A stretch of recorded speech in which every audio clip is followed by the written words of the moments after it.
संघर्षों के साए में इतिहास हमारा पलता है, जिस और जवानी चलती है उस और जमाना चलता है।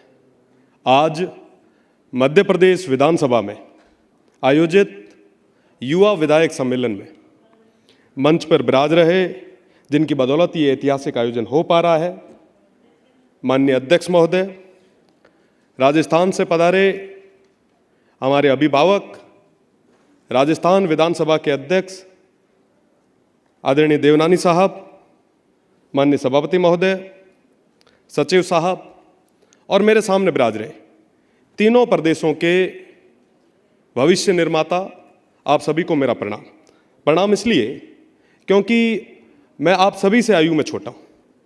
जब मैंने पूछा कि मध्य प्रदेश और छत्तीसगढ़ में सबसे कम आयु के विधायक कितनी उम्र के हैं, तो उन्होंने बताया कि छत्तीसगढ़ में 32 साल के हैं। तो मुझे लगा कि 25 साल की उम्र में प्रदेश की और विशेषकर शिव की देवतुल्य जनता ने मुझे प्रदेश का सबसे बड़ा जो पंचायत है, सबसे बड़ी जो पंचायत है, वो देखने का मुझे मौका मिला, सीढ़ियाँ चढ़ने का मौका मिला। मैं उसके लिए शिव की देवतुल्य जनता का भी आभार व्यक्त करता हूँ। मैं इंटरनेशनल बॉर्डर से आता हूँ। आप सभी की रक्षा हम लोग करते हैं।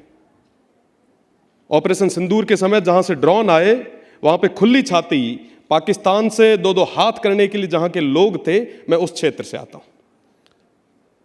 हो सकता है कि वहाँ पे तमाम मूलभूत सुविधाएं तो नहीं होगी,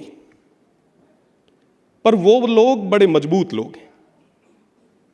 आप विचार करें कि मुझ जैसा साधारण परिवार का एक युवा, जिसकी कोई राजनीतिक विरासत नहीं है, मेरे परिवार का कोई बड़ा नाम नहीं है,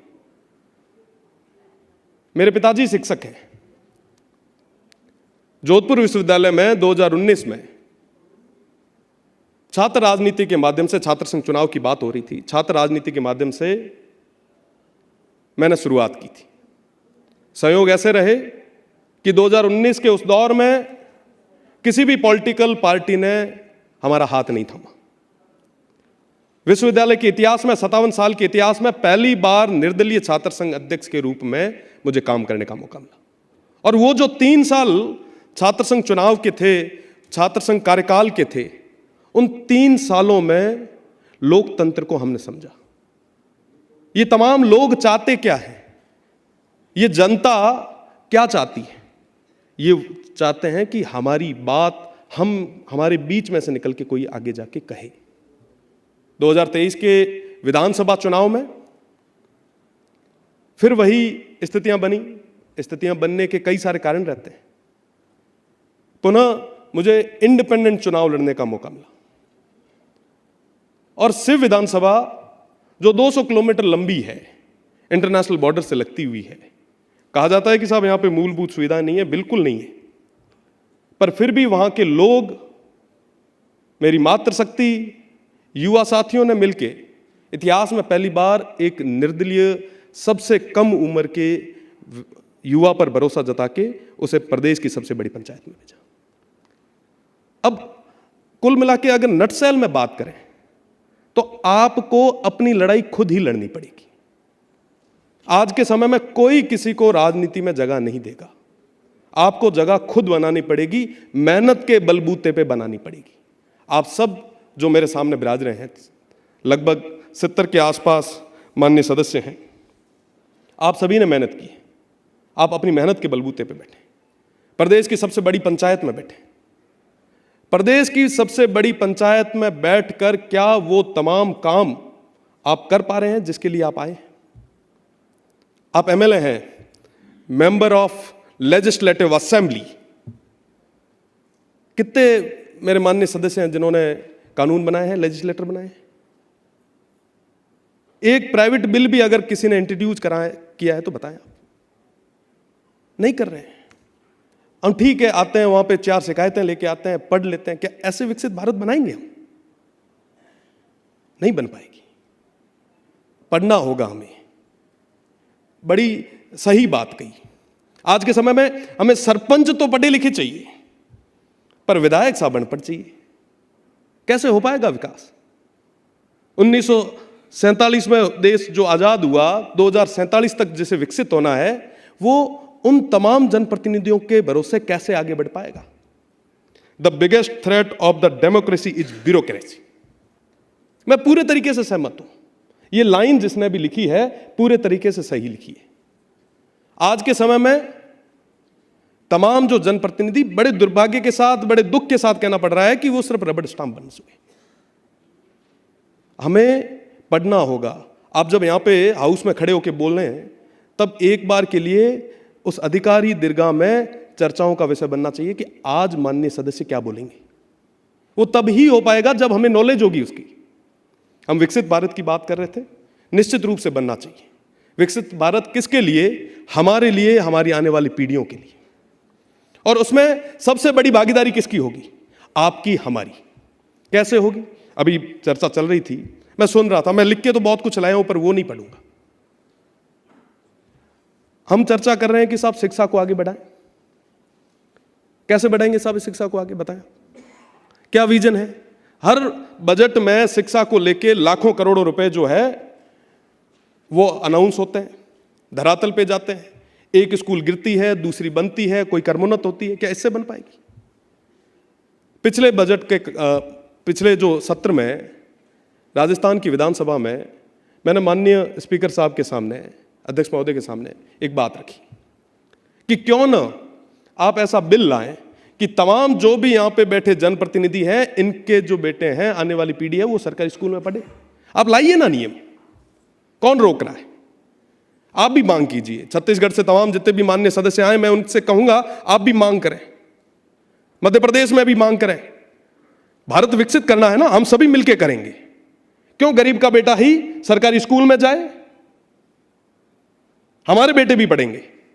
आज यहां पे जितने भी माननीय सदस्य बैठे, मैं उन सभी से पूछना चाहूंगा कि कितने माननीय सदस्य हैं जो अपनी गांव की स्कूल को जाके देखते होंगे कि कितने टीचर समय पे आते हैं, कितने नहीं आते।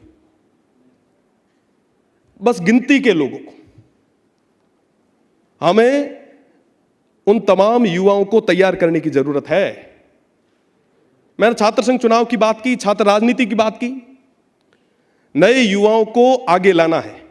आज के समय में जब युवाओं के सामने बात करते हैं कि साहब राजनीति में आओ, तो कहते हैं नहीं नहीं नहीं साहब, राजनीति हमारे काम की चीज नहीं है।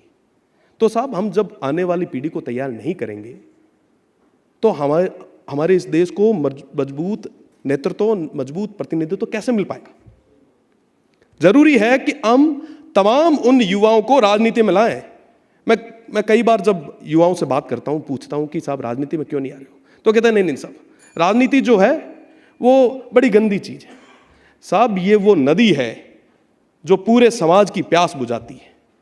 जरूरी है कि आज के समय में युवा इस नदी में उतर के इस नदी की सफाई करे और मजबूती के साथ में देश को आगे बढ़ाने में अपनी भूमिका जो है वो सशक्त करे। साथ ही साथ युवाओं की चर्चा चल रही थी, विकसित भारत की चर्चा चल रही थी। मैं कई सारी चीजें लिख के ले आया था। मैं वो भी कहना चाहूंगा कि हमें संकल्प लेना होगा कि विकसित भारत बने कैसे। हमें विधानसभा क्षेत्रों में शिक्षा, स्वास्थ्य और बुनियादी ढांचों को सर्वोच्च प्राथमिकता देंगे, तब जाके विकसित भारत होगा। हम युवाओं को स्टार्टअप और कौशल विकास के लिए प्रोत्साहित करेंगे। हम कितने युवाओं को प्रोत्साहित करते हैं कि स्टार्टअप करो? हम कहते हैं कि साहब 8,000 की 10,000 की जॉब कर लो भाई। कोई अगर स्टार्टअप लेके आता है तो कहते हैं कि साहब नहीं नहीं नहीं, ये कोई चलता है क्या? हमने कभी मोटिवेट किया उनको? ये प्रैक्टिकल चीजें हैं, इनकी तरफ हमें ध्यान देने की जरूरत है। अभी अरावली की चर्चा चल रही थी। मैं आपको बताना चाहूंगा, राजस्थान में खेजड़ी का मूवमेंट जो हमने शुरू किया, आज जन आंदोलन बन चुका है। पूरा राजस्थान एकजुट है। हमारे पर्यावरण और विकास के बीच में हमें संतुलन बनाने की जरूरत है। हम वंचित जनजाति और पिछड़े समुदाय की आवाज बने। क्या वाकई आज के समय में जो पीड़ित है, जो वंचित है, जो शोषित है, उनकी आवाज प्रदेश की सबसे बड़ी पंचायतों तक आ पा रही है? क्या आज पंक्ति में जो आखिरी व्यक्ति जो खड़ा है उसकी आवाज यहां तक आ पा रही है? कौन सुनेगा साहब? आज के समय में अमूमन कहा जाता है कि साहब जो माननीय सदस्य बन जाते हैं, एमएलए बन जाते हैं, उसके बाद में जनता के बीच नहीं आते। लोग कहते हैं अमूमन, मैं एक आखिरी कि साहब उनसे जुड़ाव कम हो जाता है। मेरा निवेदन है, मैं आप सभी से उम्र में छोटा हूं, मेरा निवेदन है कि आप जो दिनचर्या पहले करते थे आगे भी उसी तरीके से करें। हम यूनिवर्सिटी से निकले हैं, हमने चाय के ढाबों से राजनीति शुरू की थी, आज भी वहीं बैठते हैं। जिसकी बदौलत जिंदा है। मेरा निवेदन कि अपनी जड़ों को हम सब मजबूत रखें, आम जनता की बात करें, उनकी पीड़ा को समझें। देश को आगे बढ़ाने में हम सभी की एक जिम्मेदारी और एक हिस्सेदारी होनी चाहिए। उसके लिए निश्चित रूप से हम सभी को काम करने की जरूरत है। मैं पुनः माननीय स्पीकर साहब को बहुत बहुत धन्यवाद देना चाहूँगा, जिन्होंने हमें समय दिया, बुलाया, इतना लाड कोड दिनों। और राजस्थान रो हाँ तो आप सब इन्वाइट भी करा कि आप हमारे राजस्थान आओ, हमारे इंटरनेशनल बॉर्डर माथे आओ, बाड़मेर और जैसलमेर दौरा में था ना बता। हाँ, बहुत बहुत धन्यवाद। जय हिंद, जय भारत।